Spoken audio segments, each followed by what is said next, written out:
¿Qué tal? Muy buenas noches, yo soy Genaro Lozano y esto es Punto y Contrapunto ya de jueves. El Tribunal Electoral ordenó sancionar la difusión del mensaje del presidente López Obrador, aquel mensaje que dio por los primeros 100 días de su gobierno del tercer año. Pues violó la veda electoral de acuerdo con el tribunal. ¿Fue realmente propaganda electoral o el tribunal censura la libertad de expresión del presidente? Veremos qué piensa la mesa.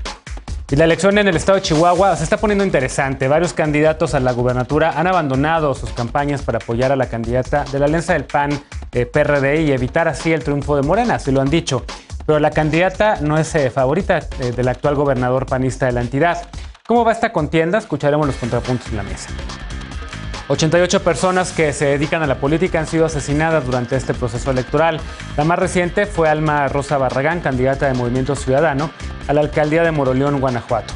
La violencia amenaza la democracia mexicana y por ello el presidente López Obrador llama a salir a votar sin miedo. Esta noche retomamos este tema. Quédate con nosotros que ya empieza Punto y Contrapunto de jueves.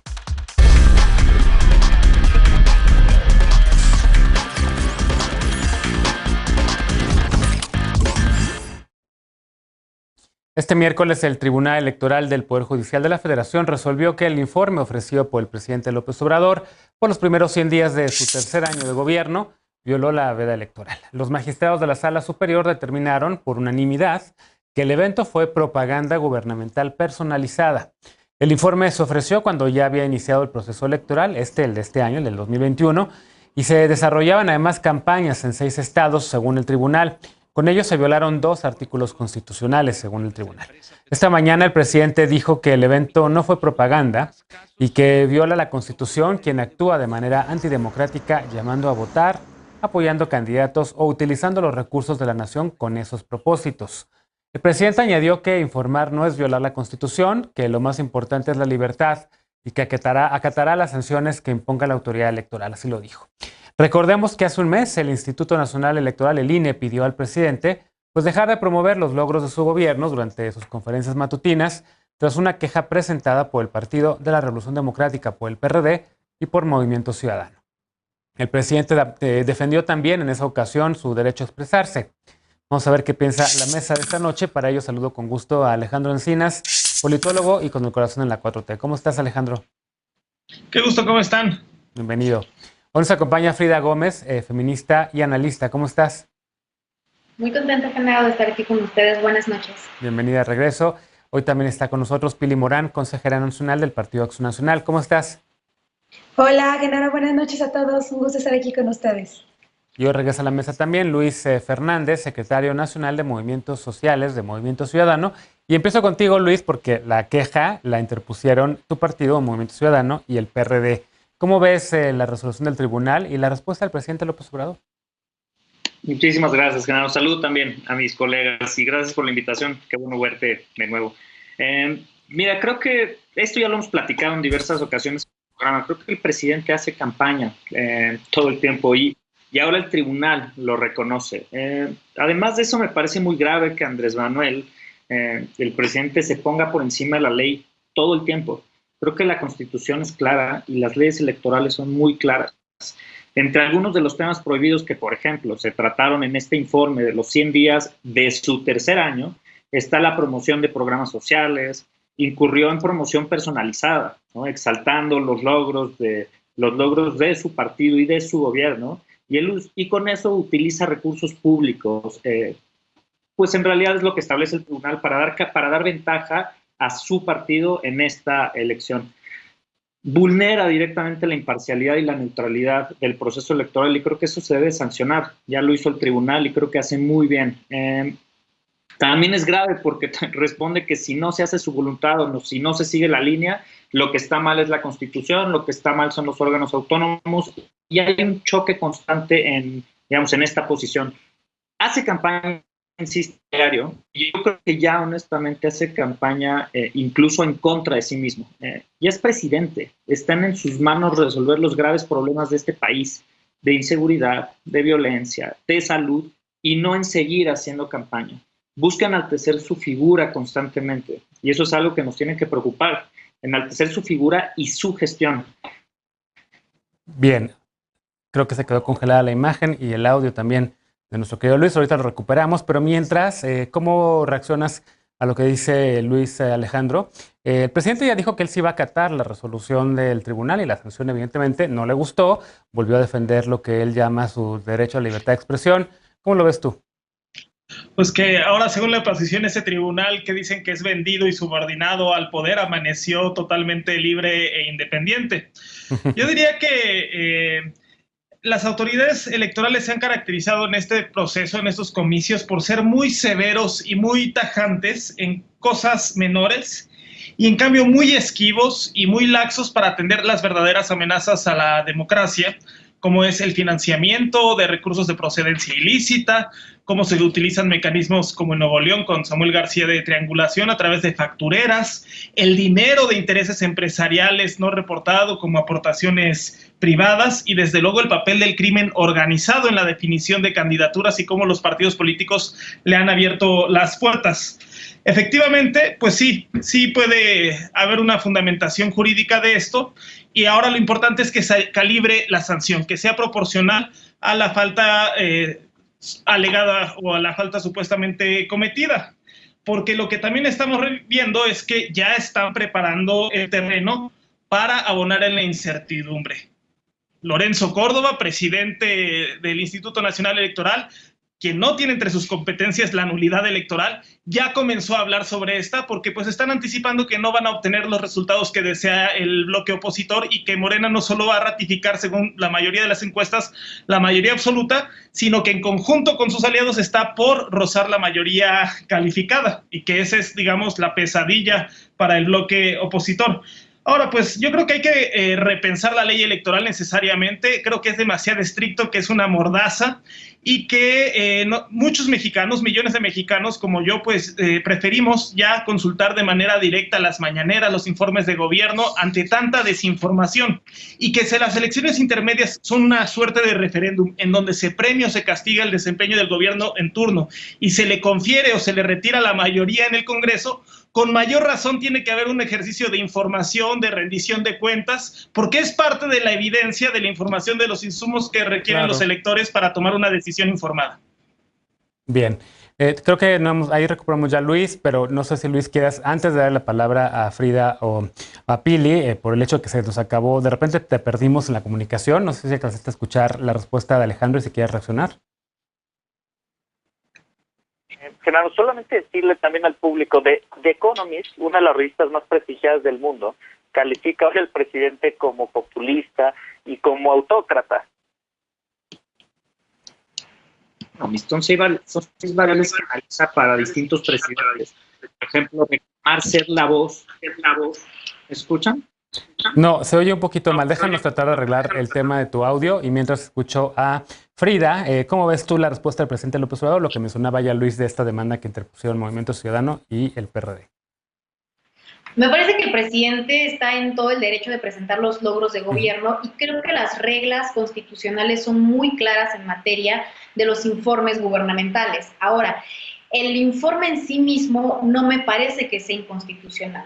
Lo que se generó en este momento es que en el proceso electoral, por supuesto que se puede generar una amenaza a los principios que busca proteger nuestra legislación electoral, que principalmente es la equidad en la contienda y la libertad para tomar decisiones. Algo que sí me parece muy importante es que el ejercicio continuo que realiza el presidente cada mañana para informar los avances, las decisiones y para poner frente a frente periodistas con funcionarios y funcionarias es un ejercicio que en realidad me parece positivo. Al final de cuentas es el único espacio en donde se genera la interacción directa y creo que en sí misma la obligación de difundir y de transparentar en cierta medida se cumple en las mañaneras, pero son dos obligaciones que son muy distintas.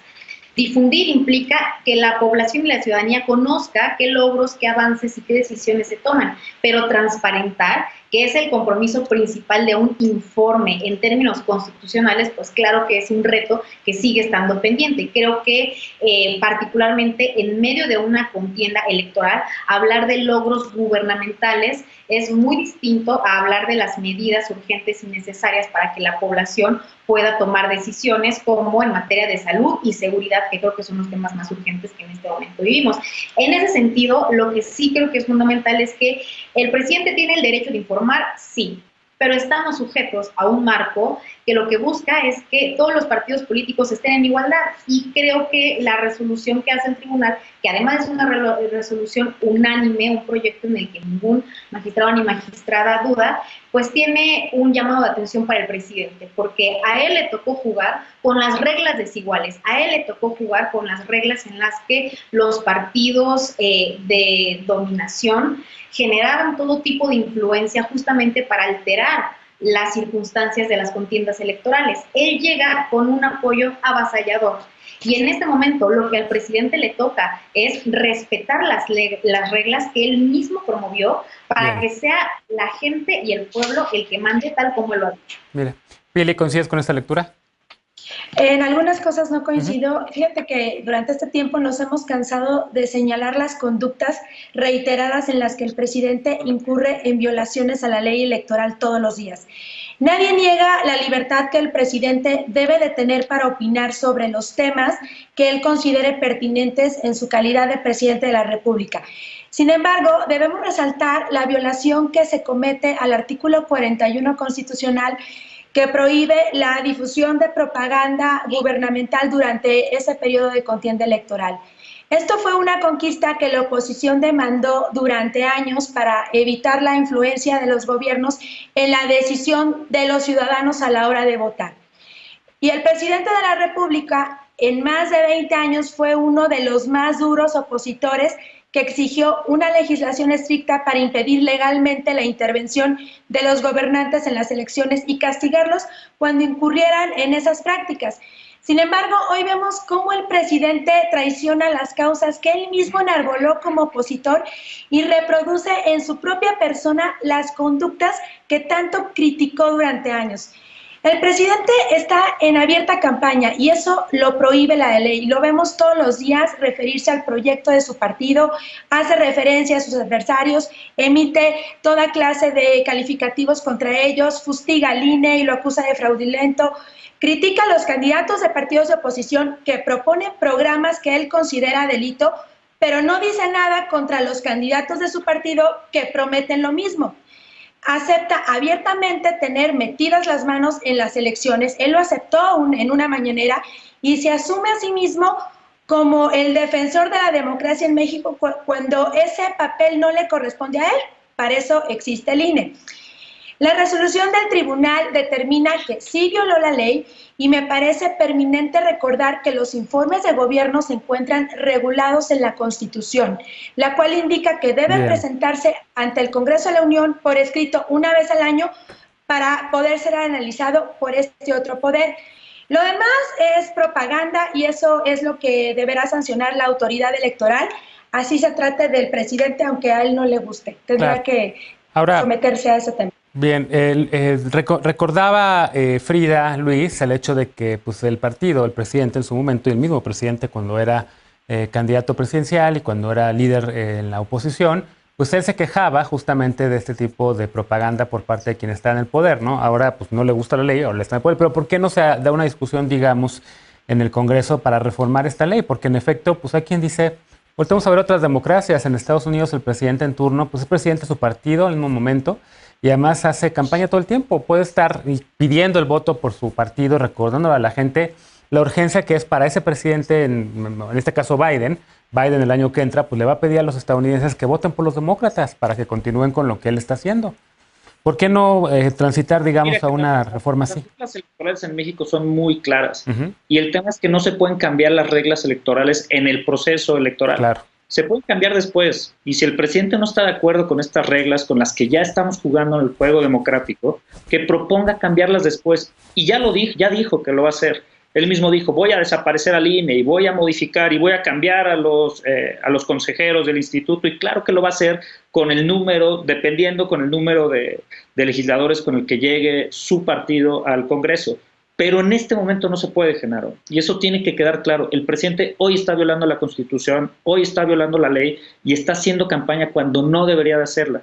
Hace rato te decía algunas características que pone The Economist para presidentes populistas, y yo les llamaría autócratas, en realidad, que son 6 características con las que analizan a distintos presidentes, que es decir que son ellos la voluntad del pueblo y que esa voluntad del pueblo se expresa única y exclusivamente a través de su voz. Eso ha sucedido y es una característica de varios presidentes. Insultar abiertamente a los oponentes, a los adversarios, minimizarlos políticamente también es una de las características y el presidente actual la cumple. Atacar a las minorías, en este caso políticas, a los grupos feministas, desestimar la violencia de género contra ellas, es también un tema que tenemos que considerar y que está dentro de las variables. Desestimar las instituciones, no respetar la ley de manera sistemática y ponerse encima de ellas, e ignorar, este es un dato adicional, ignorar la ciencia como evidencia para la toma de decisiones. Lo comparan con Bolsonaro, lo compartan con el dictador de Hungría, Víctor Orbán, lo comparan, sí, ya ni decirlo, ya ha sucedido con Donald Trump, pero creo que la petición ya no es solo mía, ni de la dirigencia de Movimiento Ciudadano, Genaro, ya la petición es del Tribunal Electoral y de otros en el que se dedique a gobernar y se salga de la campaña electoral de este proceso. Bien, a ver, y fíjate, no coincido con lo de Economist. The Economist aplaudía el gobierno de Peña Nieto, ¿no? Así como muchas otras revistas estadounidenses, pero sí con el tema de, pues tenían mayorías, Alejandro, si no les gustaban estas leyes, pues ¿por qué no usaban los 3 primeros años para reformar con esas supermayorías que tenían y por haber podido reformar la ley electoral, digamos, para poder hacer lo que el presidente está haciendo? Pues sí, la verdad es que sí. Nada más replicarle a Luis, la revista que está citando, efectivamente, como dices, Genaro, en 2014, aquellos años de auténticos mesías que estaban rematando los recursos naturales de México, escribía: el gobierno de Peña Nieto ha logrado mucho. Pocos gobiernos pueden presumir un carácter auténticamente radical. Su administración se encamina a ser parte de esta estirpe. Siga por ese camino. Es que sí da hasta risa, Luis, la verdad. O sea, creo que la portada de Economist, pues no creo que sea muy buen referente para juzgar a ningún presidente mexicano, ¿no? Creo que ya lo veremos en las urnas, más bien cómo lo juzgan los electores. Pero eso no quita, Genaro, las variables que están en medio. Y creo que eso es importante. Las variables no es un tema de la portada, es un tema de fondo. Y las variables que le ponen las características de autócrata, ahí están. Y esas no se las quita ninguna revista, ni se las quita ni se las pone ninguna revista del mundo. Yo diría los elementos gráficos de la portada. No me gusta el título, pero pues los elementos gráficos ahí están, ¿no? El Ejército, Santa Lucía, están las refinerías y demás, ¿no? Todas las cosas que alguien desde la izquierda y la gente que está desde la izquierda, pues hemos criticado también sobre este gobierno. Déjame hacer una pausa y regresando.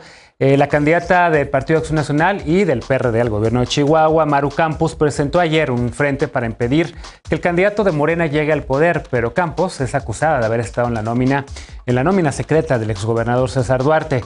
¿Cuáles escenarios vienen para Chihuahua? Regresamos con este tema punto y contrapunto, no te vayas.